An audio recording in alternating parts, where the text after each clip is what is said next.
Hello everybody, this is Bradley from Race Beacon, and today we're going to be taking a quick look at why the Miami Grand Prix weekend is by far Mercedes' most important one yet.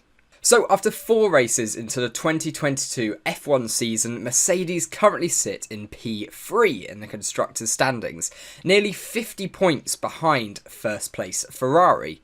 Now, that doesn't seem too bad on the face of it. It's not ideal by any means, but it could be a lot worse considering the pace deficit that Mercedes has. They could very easily be around 100 points off of Ferrari's tally if it wasn't for bad luck from Red Bull and Ferrari, be it reliability or Carlos Sainz making some mistakes or being crashed into. So Mercedes' new upgrade package was originally planned for round 2 to 4. Unfortunately, they weren't able to get it because the porpoising issues with the car and the stability issues were so much worse than they had anticipated. So they had to go down a completely different route. So with this new upgrade package, they have a new front wing, a new beam wing, and a new rear wing as well. This is on top of general weight reduction upgrades too. Now, if the Mercedes isn't much closer to Ferrari or Red Bull, if these upgrades do not fix the porpoising issues that they have been suffering with in the first 4 races this season,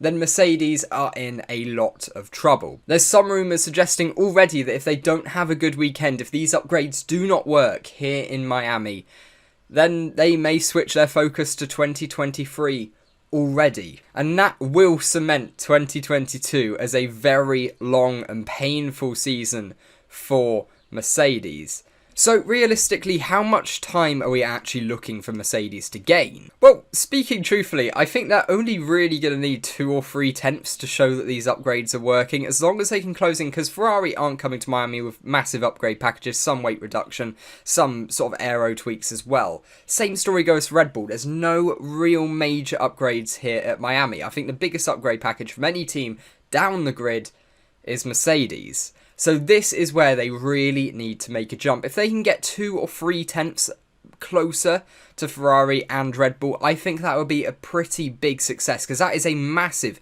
chunk of time to claw back. So I think that really would show that they are going for the right upgrades and that they actually understand what's wrong with the car. However, if they only gain a tenth, or if they're about where they were before, then that shows some really serious issues that Mercedes, I don't know what they do from there. They've just got to experiment with many different things, because clearly if these upgrades do not work, they have got some very serious data correlation issues, which will make it almost impossible to start early development on next year's car unless they go down a completely different route on the aero design. I think if Mercedes can beat the likes of Sainz or Perez, which are the 2 drivers they're most likely to beat if they improve, I think if they can beat one of those on raw pace, then that is a brilliant sign. Or even if they're just closer. I think as long as they're closer, finishing within 30 seconds of the lead, that is leaps and bounds better than where they've been in the opening 4 races this year.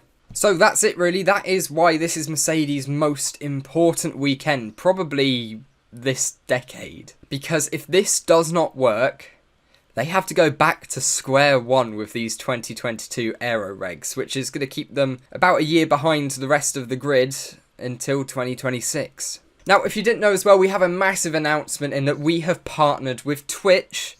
Pretty big, legitimate partnership to bring exclusive live Formula 1 content. So if you were a fan of the live streams that we did, this is absolutely something for you.